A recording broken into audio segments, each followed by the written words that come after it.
Good afternoon and welcome to another episode of In Harmony with Nature. I'm your guest host today, Mike Shacklock, filling in for Shalom Mandeville, and happy to be here.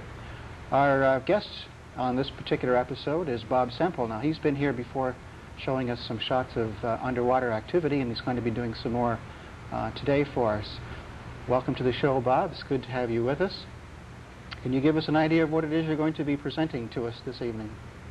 I thought I would show you a couple of items. One, I wanted to show some shipwrecks underwater, just to show you the kind of marine life around the shipwrecks, and also I got a special little thing I wanted to show on rescuing of a diver off of California by a helicopter. Oh, that's good. That's good.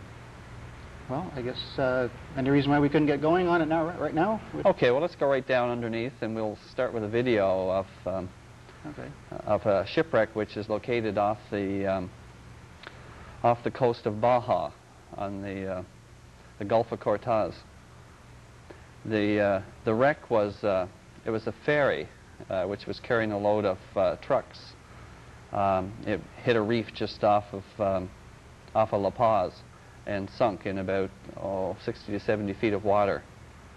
And some of the parts of the trucks and tires and things can still be seen around the sides of the wreck.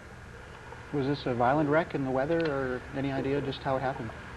That's a good. It's a good question. How it happened? It's thought that maybe it was a deliberate wreck, which the owners were trying to recoup some of their losses through insurance, but it had never been proved. The divers now are exploring underneath the stern end of it. It had double propellers, and it had two rudders and two propellers at the back end of the shipwreck. How would it compare to, say, a PEI ferry or something of that sort, perhaps? It's hard to say. Probably the same length, but certainly style different, more of an open flatbed type of shipwreck. This area is up near the bow, near the mast, and one of the dive guides was feeding some of the variety of fish that are in the area, some known only to the area, like the Cortez angel. But shipwrecks like this, deliberately sunk or accidentally sunk, create a great habitat for fish, make a nice environment. The bottom all around is nothing but sand. And this wreck, this great big piece of debris, forms lots of nooks and crannies for fish to hide in and to grow. And so you'll find hundreds and thousands of fish around the wrecks of this type. Probably doesn't take them very long to find it homey and move in and make a family in a new No, it's habitat. true. It's true. In California and off the coast of Florida and along the east coast of the Atlantic, they've been sinking wrecks deliberately, making natural places for these fish to congregate. And as any fishermen know, wherever there's a wreck, there's all sorts of big fish to be found. It could be lobsters or other large fish. Mm-hmm. These are coronet fish, which are like a pipe fish, and they were schooling at the bow end of the boat. When you dive around here, you never know what you're going to run into, because I said it can be anything from small fish to big pelagics. Sometimes sharks and other fish in the area come to feed because the abundance of fish. Do those pipe fish sometimes swim vertically? Or am I thinking of something else? You're partially right. They actually lie at rest vertically with other seaweed or other types of coral, and they blend right into the coral so that their unsuspecting prey doesn't notice them, and they swim by, and then they bolt out very quickly and swallow them. This is the wheelhouse of the ship. Swimming inside with a bathing suit and skin, this coral, this kind of like gorgonians, really kind of scratched the skin. It was. I don't know whether I could stand that myself, going through there and having that rubbing up against me. Probably unnerve me. Well, it was unique. It was a unique wreck, and there's lots of growth on it. In the Baja, there's no real or true coral reefs. compared to down south. The water is quite warm. The water is about almost 80 degrees. But still wear wetsuits just to keep to protect yourself. I wore bottoms just to protect myself. As a photographer, sometimes you don't look where you're going, where there's sharp metal or corals and things like that. You use it to protect you. It doesn't take very long. If this was natural southern waters, this would be encrusted with corals very rapidly, and it would look almost just like a regular reef. In this areas where there's no corals, you get all sorts of other type of algae and other things growing on the wreck itself. But wrecks are very interesting to explore. There are all sorts of things to go into and look around, but you've got to be very careful you don't get entangled or lost. It's one of the pitfalls of exploring wrecks. You see this guy's wearing completely just a bathing suit. And very brave. And he's got to, as I say, you've got to be careful you don't hit sharp objects. Was he a part of your party, or was he just another fellow that turned up? He was actually a friend of mine. We actually went together on this trip. He's from British Columbia. He's a diving officer at the University of British Columbia. He always had fun. He carries my cameras around. So it's great to have a buddy like that can... it's okay if you can work it. This is, again, near the stern end. I just wanted to show this to demonstrate the number of tiny little bait fish. Just hundreds and thousands of them congregate, at this end, just almost like a mass. And you swim through, they move out of the way almost like a wave. It's almost like a swarm of small flies. It's the closest thing that you'd find on land. Or... Well, fortunately, these things don't bite you. Well, so. No. Though there are some fish which would like to nip at your ears.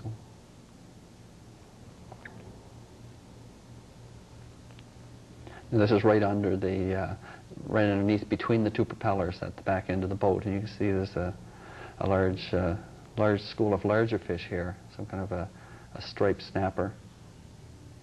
I wonder why they would find that a comfortable place to be. Because it's under something but still fairly open, perhaps? I think so. So they have room to move very fast if a larger predator came by. But they weren't very scared of the divers, so... They might be used to it by now, I suppose, would they? Yeah. Seeing divers? Well, this is an area that probably wouldn't get that many divers. It's kind of an out-of-the-way region of the world, actually.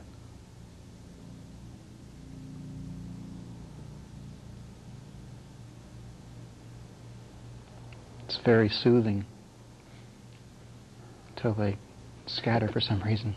It's also a very relaxing dive. There's no really strong currents. There's lots to see, lots to take pictures of, and at 70 feet you have about 50 minutes bottom time. So it's so you can take your time to explore. You aren't always. This is actually the deeper part of the wreck, as you understand. It's the underneath it. It's on fairly level bottom, is it? So yeah, you don't have yeah, to... it's laying right square on its keel. So looks like a tight squeeze, but I guess it's not once you get close to it. And also when you're weightless, sometimes going through these things just seem like you're flying. That must be the closest sensation that a person can get to flying, would be having your weights just right and hanging there. And what's that? This is the mast. It had two masts. One of the other ones was knocked over, but that mast goes right up close, actually fairly close to the surface. So that was taken from the top, looking quite right down, was it? Yeah. Then we would make a safety stop at about 15 feet. We would hang about 15 feet down from the surface and wait for the boat to come and pick us up. Mm-hmm. And with water this calm, it was quite easy to do that. And I wanted to take us now to Southern California, to some kelp beds. And this is right on the border between the United States and Mexico, the northern part of Mexico.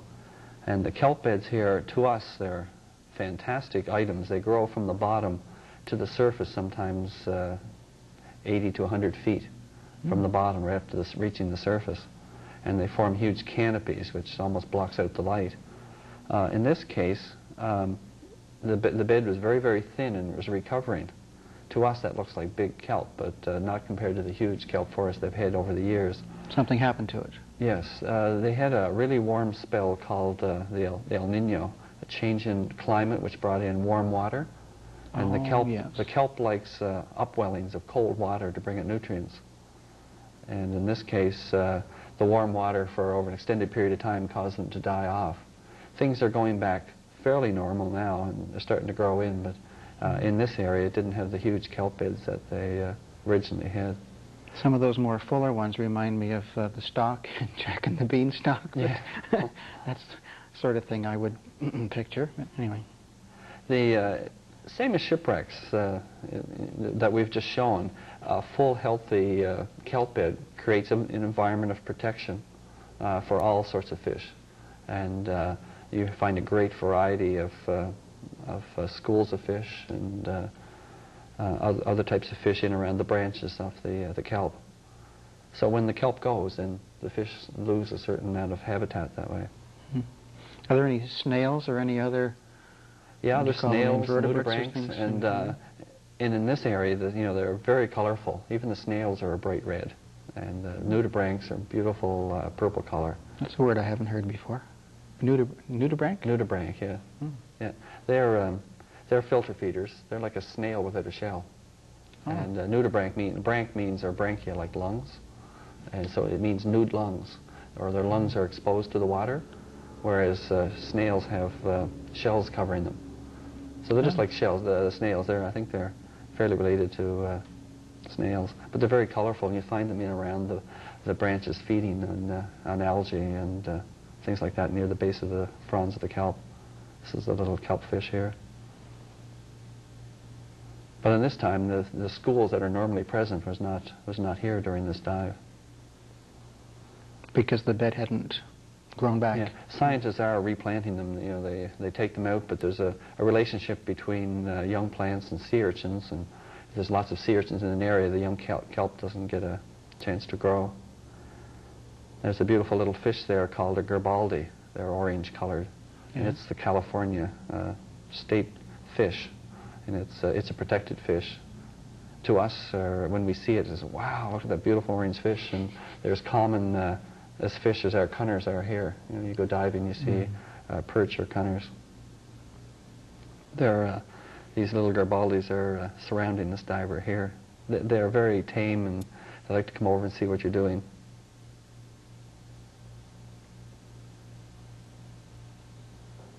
Are you using any artificial light, or are you still just picking up light? This is actually all natural light. It's in about 40 feet of water. His suit, which is a bright red, is kind of a dark malted color there. You lose your reds very quickly, but all this video will be natural light. No, we use no artificial light. Because the fish, the one that just went by there, you only got a good look at the color if it was tilted a bit toward the surface. The light, yeah. This is right near the surface now, and probably in about 15 feet of water. We came across a spectacular jellyfish, and it's known as the purple striped jellyfish. And it's an oceanic jellyfish, which is found only in deeper oceanic waters. And it looks like the top of a lamp or a lampshade. It does. And it can sting. I found out afterwards. We were not stung by it, but it's probably have a sting probably greater than our regular purple jellyfish we have here. But it's a beautiful species and rarely seen inshore, so it probably drifted with the currents close to the shore here, so we got a chance to see it. Is it all parts of a jellyfish that could give you a sting? No, actually it's just the end there, near just the other end that we can't see right now. Just the parts you can't see now, we'll see in a moment, the ovaries, and then there's tentacles by the ovaries. Actually, probably the little red parts, the red colored parts of it are probably they have stinging cells in them. But it's a beautiful jellyfish, to have seen. I've never seen one like that before.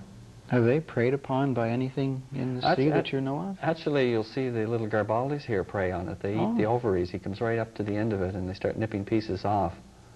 those length of tentacles can be actually 3 or 4 times that long. So maybe other fish have been nibbling at the ends of it. They also have little amphipods which help eat. They live in the ovaries, and other small fish live in the ovaries and basically are parasitic.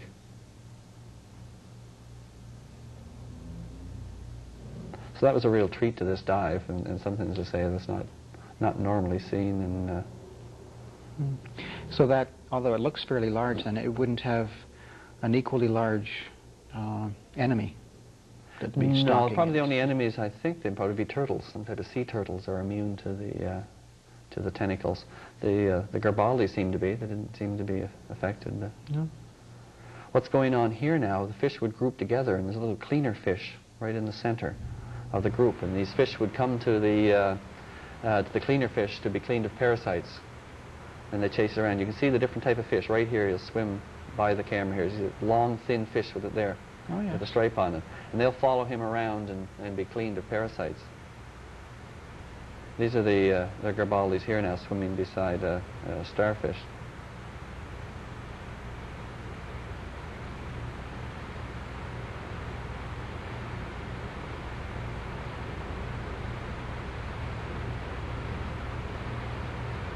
I think what happened, the starfish had been eating some kind of a shell, like a mussel or something like that, and had it opened, and so they're getting a chance to help share in the meal. It looks like the starfish is flipped over. Yeah, I flipped it over. I see. to get a view of it. Actually, normally when you do something like that, you always put him back the way you find him, just so he doesn't get injured. They're extremely slow in their movement. Yes, Starfish. yeah, those kind of starfish. Their sun starfish are very fast, but that species of starfish is very slow. So this is what it's like in the, as I say, the southern part of California. The type of the diving. They have the kelp beds, the type of reefs and things they have there. It's more of a rock reef than you see in the Caribbean, which has the coral reefs. And my diving buddy here was wearing a dry suit.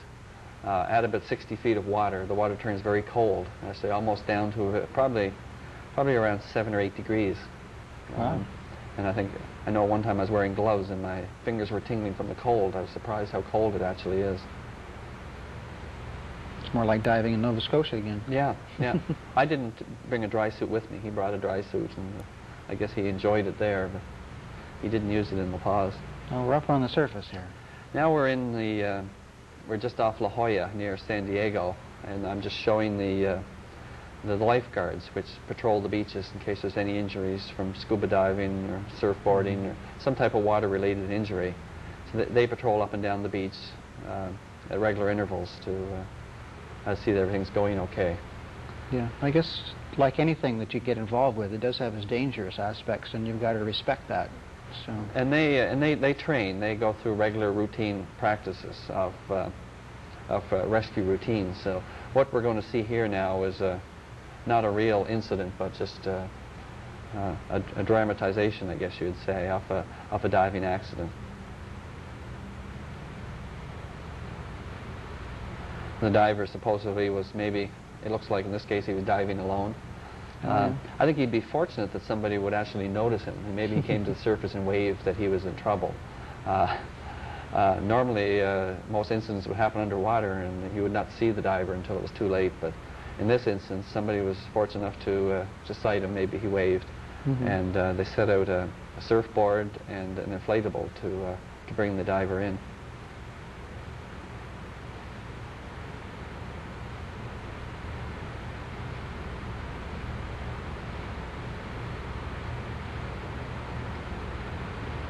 Many of the people on the beach actually didn't know this was a real a simulated one, and some of them were pretty shocked and getting around what was going on when this happened. The sirens were going.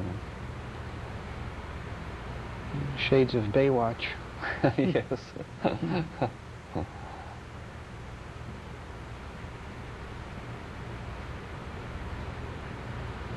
How much warning of this incident did you actually have? Oh, about an hour. They just told us that they were putting it on for us. You know, we were there on with seminars and courses down there. So they wanted to demonstrate. We were taking an oxygen therapy course dealing with diving, and so they wanted to show us, how this would all take place, the system that they have. How they were trying to show how fast they could get them from the time they picked them up, how fast they could get them to a hospital anywhere in the area, whether it be a chamber, if he had to undergo some kind of recompression, or whether it was just another type of incident like a broken bone or something like that, where they take them to a hospital. Mm-hmm. Now, where would the inflatable dinghy or boat, where would that have come from? I think they would have several ones, several key posts along the shore there where they have it set up and ready to go, similar to the vehicles. So as soon as they get them in and they realize what's happened, then they call a helicopter, and the helicopter is on standby. It's called life flight, and the helicopter comes to pick up the person. Now they actually come up to the pier up above. There's a large pier. I think in actuality the helicopter probably could even land right on the beach. I don't think there's any special need, maybe taking a little bit more time to take them right up here on the pier.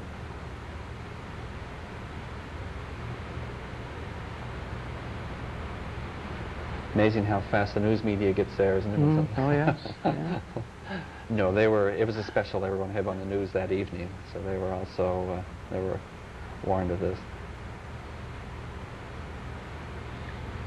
Are they making the point that they're rather unique in either California or the States or wherever? Yes, with this service? there's not too much of a helicopter rescue service. They can go anywhere. They can rescue people from a boat anywhere. Any of the islands, there's channel islands off there, remote areas.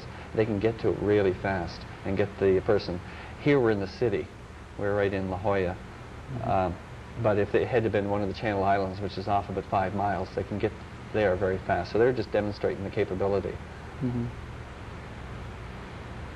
You would think probably if you got them just ashore and got an ambulance would get them there almost as fast as this. Probably, but they still don't have to cope with traffic.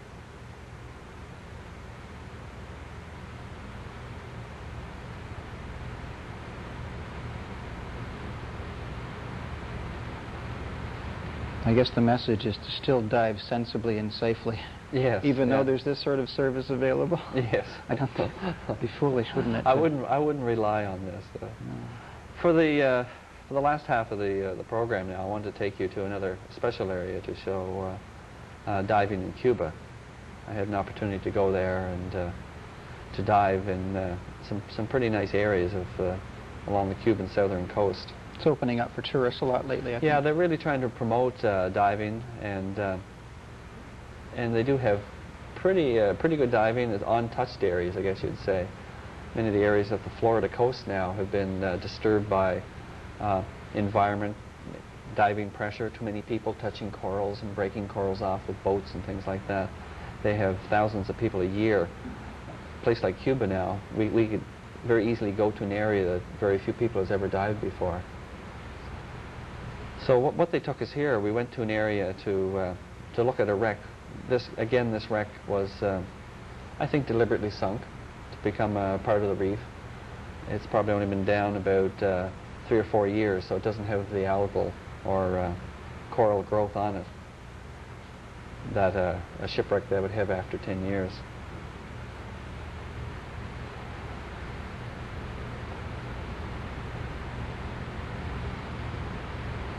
Again, in an area where there is a shipwreck, the fish are very friendly. We had, I don't really call harassed, but I should say friendly greeted by some French angelfish, which is nice because they're pretty little fish and they're very, very friendly. I think that one there? Yeah, that's a French angelfish there.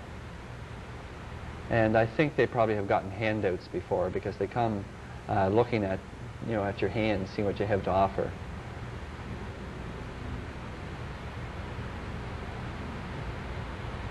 This was a fishing boat. It's about a 40-foot long fishing boat, which actually it's made partially of iron and concrete. And they took the engine out and the propeller off before they sunk it. So it reached the end of its life, and now it's providing life to the fish. So in a few years, I mean, even at this time, it's kind of interesting now, but in a few years it'll be covered with coral growth.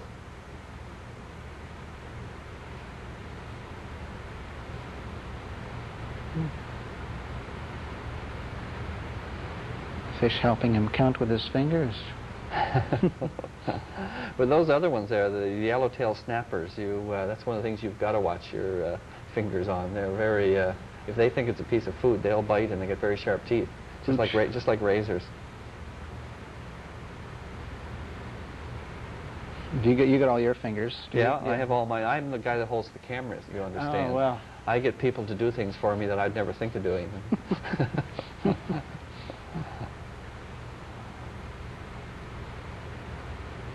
But it's very safe. I mean, they've taken out all the hatches, so a beginner diver can have the fun of just swimming right through. Swim through and explore.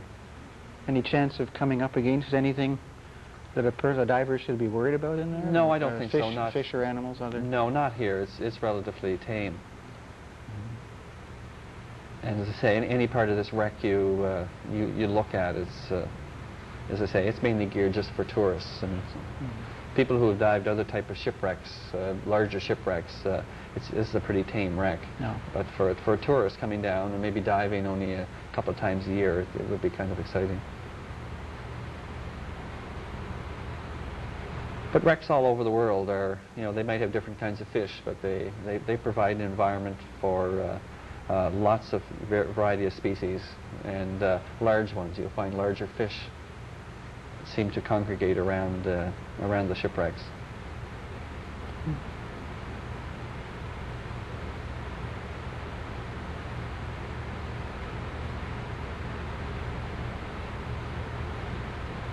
And more of the floating sensation there. It's really amazing.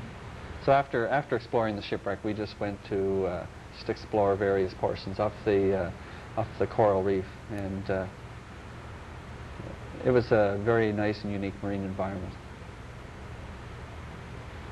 That's very interesting.